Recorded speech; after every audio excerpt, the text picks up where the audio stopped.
This is a report to the membership of ACRATH about our long-term commitment to working for justice for 22 men from Vanuatu. Janine, can you start us off and just fill us in on what actually happened to the men?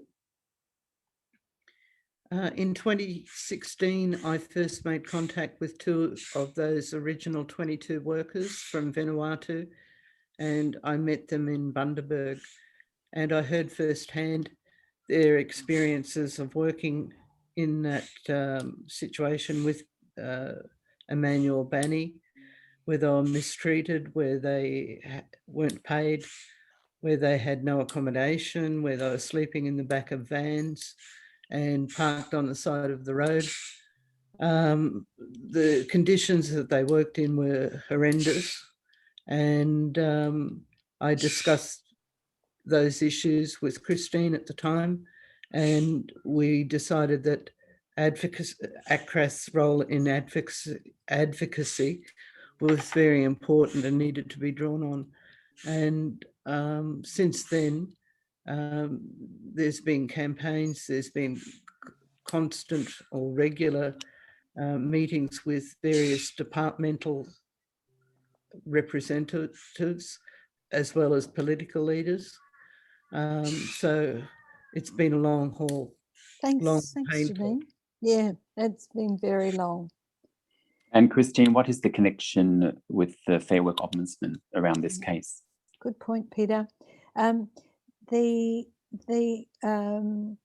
The Australian government was really concerned about the fact that the 22 men were treated so badly, as Janine's explained, and also that the men paid Emmanuel Bani money before they left Vanuatu.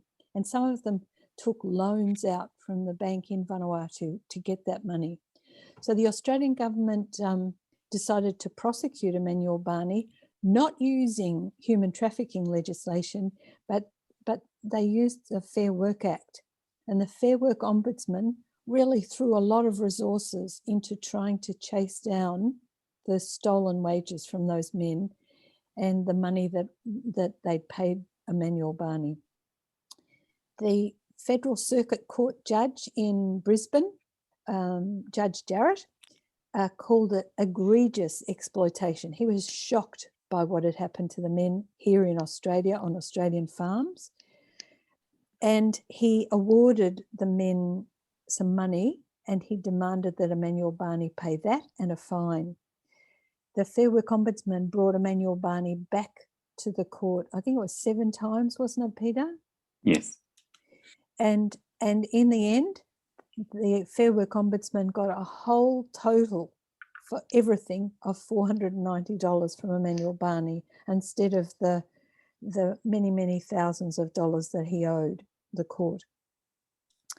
The Fair Work Ombudsman then distributed that tiny amount of money to the men, and ACRATH has helped set up that pathway, not because we thought that was a reasonable thing to do because it's a shockingly small amount of money, but because we wanted to set up the pathway so that the men might get more money later. And Peter, that leads us to the final part of this piece. Can you explain a bit how ACRATH is working to get real financial justice for the men?